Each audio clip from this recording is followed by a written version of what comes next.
Live from New Delhi, you're watching DD India Live, India's voice to the world. I'm Mark Lynn. Namaskar. Coming up in the next 30 minutes. President Draupadi Murmu confers the Pravasi Bharatiya Samman Awards on 27 members of the Indian diaspora. Pravasi Bharatiya Divas 2025 comes to a close.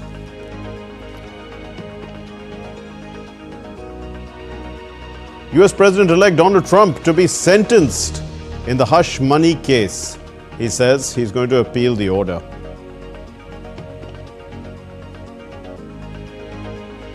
Wildfires continue to burn in Los Angeles. Thousands of homes devoured. Death toll rises to 10.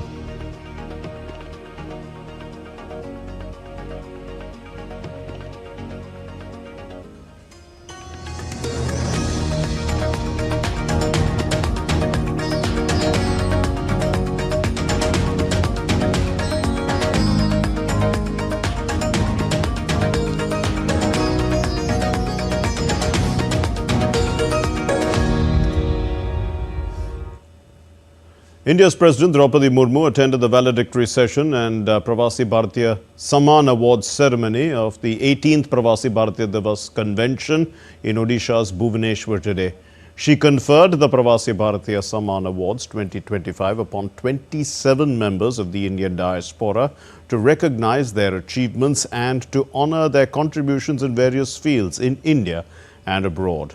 Addressing the event, India's president said that our vision for Viksit Bharat aligns with our growing stature on the world stage, particularly as a leading voice for the global south.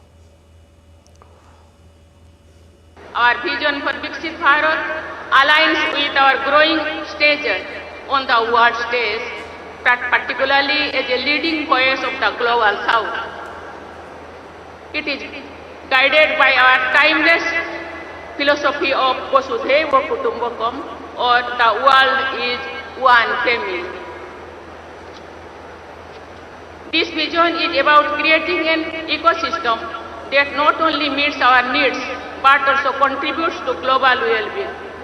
We seek to be a nation that balances economic progress with social justice and environmental stewardship, ensuring a bright future for generations to come.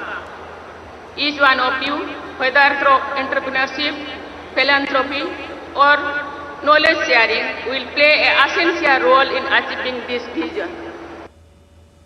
In the United States, President-elect Donald Trump is set to face sentencing today after the Supreme Court of the United States denied his last-minute appeal on Thursday to halt proceedings in his hush money case. The court noted that the judge who presided over the hush money case has already said that he plans to impose a sentence of unconditional discharge, which does not carry any jail term or fine or probation.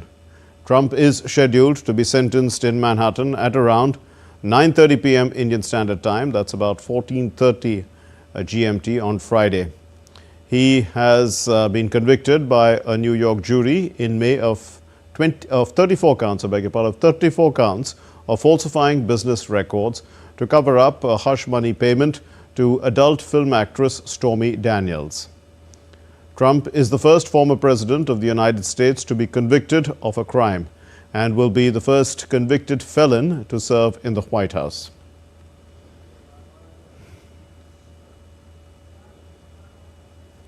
Well, after the ruling, Trump told journalists that he respects the court's opinion, and Trump termed the ruling as an attack of a political opponent. The US President-elect said that he will be appealing in the case and expressed confidence that justice is going to prevail. As you know, I'm under a gag order from a judge. This is a first. This was an attack of a political opponent. I'm the first president and probably one of the first candidates in history that's under attack with a gag order. And I respect the court's opinion. I think it was actually a very good opinion for us because you saw what they said. But they invited the appeal, and the appeal is on the bigger issue. So we'll see how it all works out. I think it's going to work out well. Denmark acknowledged it had long neglected the defense of Greenland, a vast and strategically important Arctic island, after President-elect Donald Trump said acquiring the Danish sovereign territory was vital for U.S. security. The Danish Prime Minister, Mette Frederiksen, briefed political leaders on Trump's renewed interest in Greenland, having rejected his 2019 offer to buy it. He's not even in the White House yet, but his comments have rattled world leaders and created ripples in diplomatic corridors across the globe. Trump set off alarm bells when he refused to rule out military intervention to bring the Panama Canal and Greenland under U.S. control. Denmark's Prime Minister said on Thursday she had reached out to U.S. President-elect Donald Trump following his remarks about taking control of Greenland.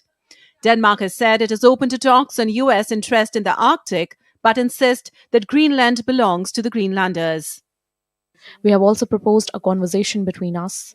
I don't think any concrete things will happen until the president-elect is president. European leaders have also supported the sovereignty of the Arctic island that is an autonomous Danish territory. Russia has voiced concern for maintaining peace and stability in the region. Trump's statements triggered angry reactions in Panama. Hundreds of Panamanians marched on Thursday to mark the anniversary of a deadly uprising against U.S. control of the Panama Canal in 1964, with some protesters burning an effigy of President-elect Donald Trump, who has threatened to retake the vital global waterway. More than 20 Panamanians died during violent clashes across the country in January 1964. The incident is regarded as paving the way for the eventual transfer of the canal to Panama in 1999. The bloody past still dominates national feeling over the canal, and the same is getting more pronounced at a time of rising tension with Trump. Meanwhile, Canadian Prime Minister Justin Trudeau has said U.S. President-elect Donald Trump's talk of possibly annexing Canada was a tactic designed to distract people from the impact of his proposed tariffs. Bureau Report, DD India. And U.S. President-elect Donald Trump has said that the Russian leader, Vladimir Putin, wants to meet him and that a rendezvous between the two is being arranged. President Putin wants to meet. He's said that even publicly. And we have to get that war over with. That's a bloody mess. Soldiers are being killed by the millions. I looked at some very graphic pictures yesterday. The soldiers that are being killed, you know, it's a flat field. The only thing that stops a bullet is a body. Well, reacting to President Trump's statement, Kremlin has said that the progress on a Trump-Putin meeting is possible once Trump takes office.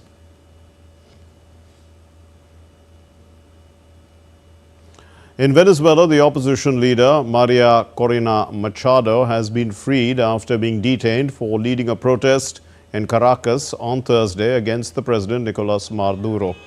Machado was detained after making her first public appearance in months to lead a mass protest in Caracas. The opposition claimed that during the period of her abduction, Machado was forced to record several videos. The government officials, including Interior Minister of Venezuela, said that Machado's arrest was fabricated by the opposition in a bid to generate support for her movement.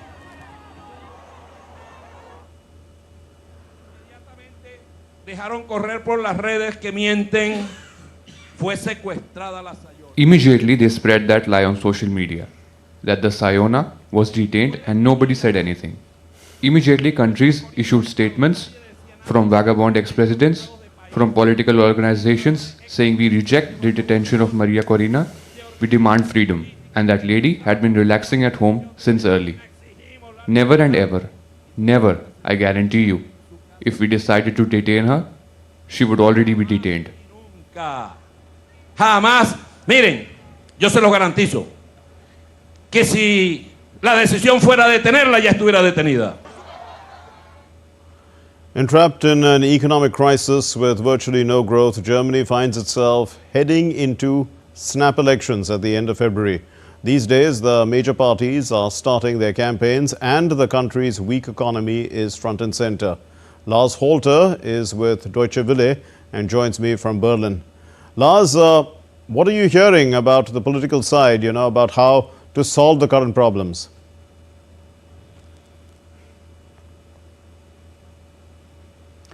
Thanks for having me. Well, for now, I'm just glad that the weak economy is indeed the major topic for all the parties and that they're not wasting time on ideological battlefields, at least for now.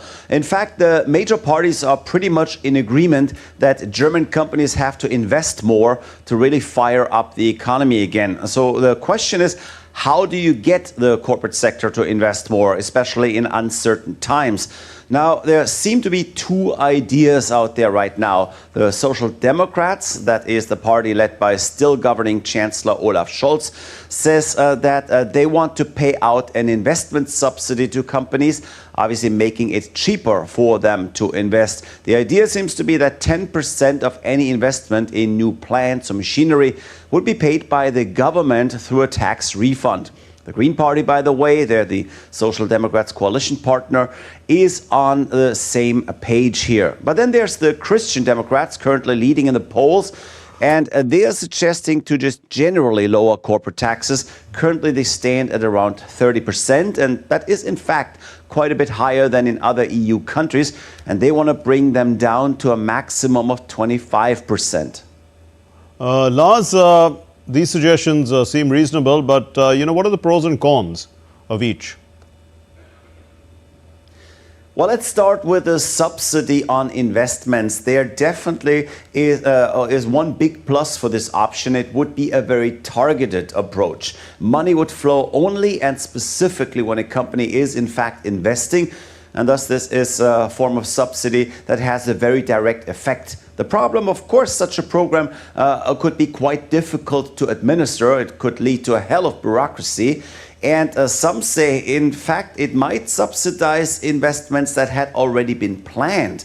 Anyway, which means we're throwing out money mostly to powerful companies, money that is obviously then not spent on other issues, including social programs.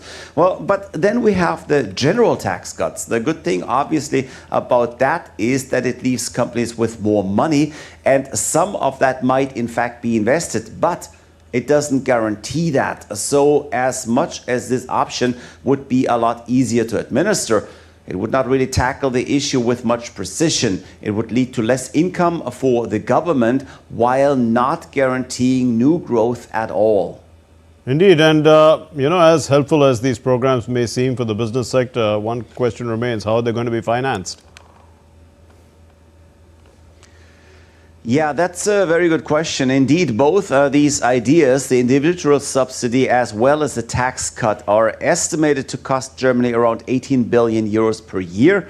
That begs the question how to pay for it. The Social Democrats are looking at raising taxes for rich individuals. The more conservative Christian Democrats have so far not said anything about financing their idea. So much for the cost of any solution to our general economic problem. But I think when it comes to the upcoming elections, the main question will be which of these options is more efficient and will lead to results.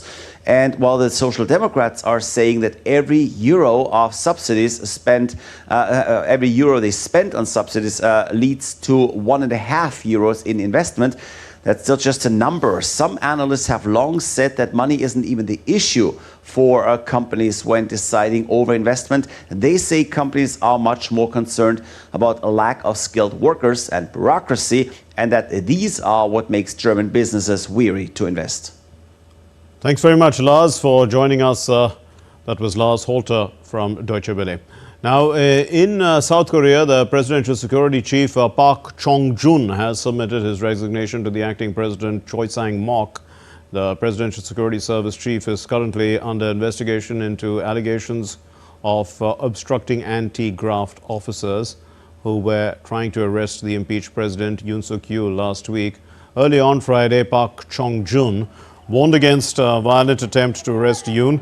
Arriving at the police headquarters for questioning, he said that the current attempt to arrest a sitting president is wrong and that Yoon deserved treatment becoming of the country's status.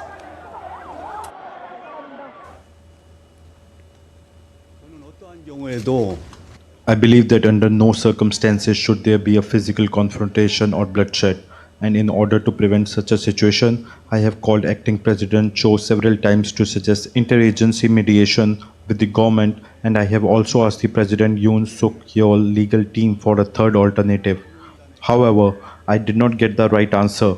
I believe that there should be an investigate process befitting a sitting president. The current procedure for executing the arrest warrant is not appropriate. I hope that the president will be properly investigated in accordance with the national dignity of our country. 한다고 생각합니다. Meanwhile, Yoon's guards, they have been increasing security at his Central Seoul residential compound with barbed wire installations and bus barricades. Still to come here on DD India Live. 2024 was the first year the world saw temperatures 1.5 degrees centigrade above pre-industrial levels. What does that mean?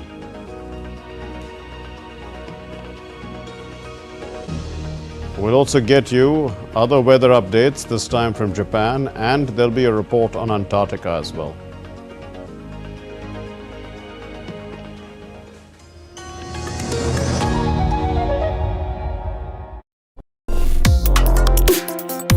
Complex issues, hidden agendas, twists and turns, strategic games. We think all dots are linked, we just need to connect them. Join me every week as I connect the dots to unravel hidden designs in statecraft, mysteries, and decode issues that matter to you. Watch Connecting the Dots with me at these times on DD India.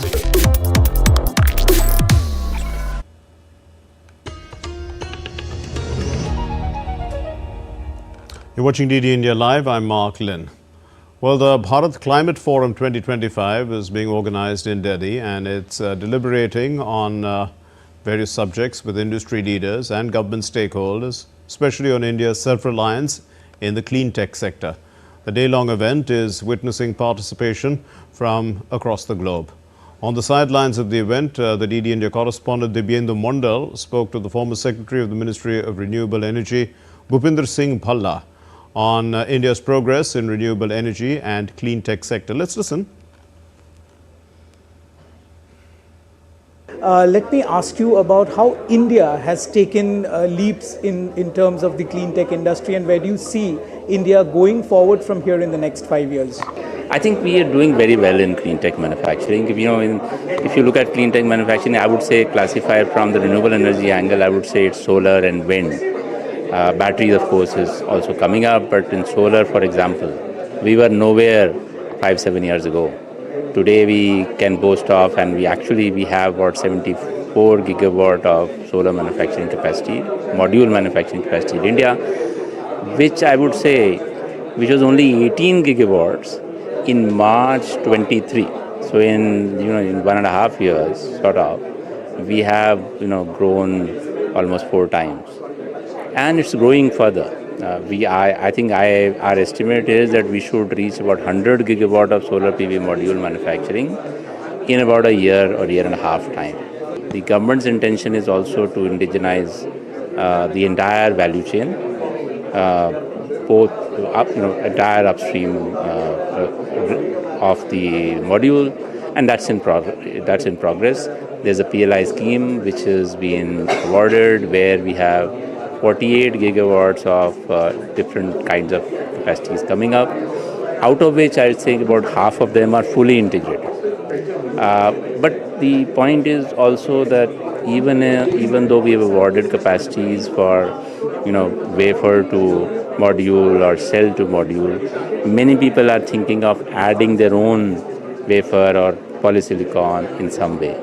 And many of the players who have been awarded integrated capacities are actually setting up larger capacities. We allotted 10 gigawatts to 2 parties, 10 gigawatts each. I believe they are setting up much larger capacities. So everybody is trying to look at fully empowering themselves with the value chain. There are, of course, a few challenges in getting the technology to make the wafer or to make the polysilicon or make the cell. But this is not insurmountable. I think the companies are trying and are able to get technology. It's taking a little longer than what we anticipated, but I'm very confident that this will happen. Thank you so much, Mr. Bhalla, for speaking to Doordarshan. It was a pleasure talking to you. This is Divyendu Mondal from New Delhi with camera person Saurabh Bakshi for DD India. Well, climate change is pushing the planet's temperatures to levels never seen before. And scientists, in fact, say that the world has just experienced its hottest year ever, with temperatures surpassing the 1.5 degrees Celsius above the pre-industrial levels for the first time in 2024. The implications of this are far-reaching. Diptanshu Kashyap reports. The world just experienced the first full year in which global temperatures exceeded 1.5 degrees Celsius above pre-industrial times. Scientists of the European Union's Copernicus Climate Change Service have stated that human-caused climate change is pushing the planet's temperatures to levels never before experienced by modern humans. January to July has been the warmest on record. July was the second warmest, and then from then on has been the second or close to first around. But when you put all of those together, then the trajectory is just incredible and sums up to the warmest year on record. The planet's average temperature in 2024 was 1.6 degrees Celsius higher than in the 1850 to 1990 period, surpassing the previous record set in 2023 by a significant margin. This creates a 2-year warming spike that scientists are still trying to fully explain. Experts warn that these rising temperatures are pushing us closer to the critical 1.5 degrees Celsius threshold. Governments worldwide have committed under the 2015 Paris Agreement to limit warming to 1.5 degrees Celsius to avoid catastrophic climate impacts. The first year above 1.5 degrees Celsius does not breach that target, which measures the average temperature over decades. But experts believe it is now clear that the Paris target will also be breached within the next 10 years. We are steaming along a path of self-destruction. That despite all the efforts being made by a number of well-meaning countries and entities, that will remain way off the target of what is required to keep global warming to 1.5. And it's just so sad that despite all the warnings that scientists have given, that nations across the earth, many of which are based in rich countries, are continuing to fail to live up to their responsibilities. The impacts of climate change are already being felt across the globe, with deadly wildfires in California, devastating floods in Nepal, and heat stress affecting nearly half the planet. Rising temperatures have also led to more intense storms and rainfall. Political will to address the crisis remains weak. As greenhouse gas emissions hit new record levels in 2024, the need for urgent action has never been clearer. Diptanshu Kashyap's report for DD India. Well, massive wildfires that engulfed whole neighborhoods and displaced thousands in Los Angeles remained totally uncontained on Thursday amid chaos and reports of looting.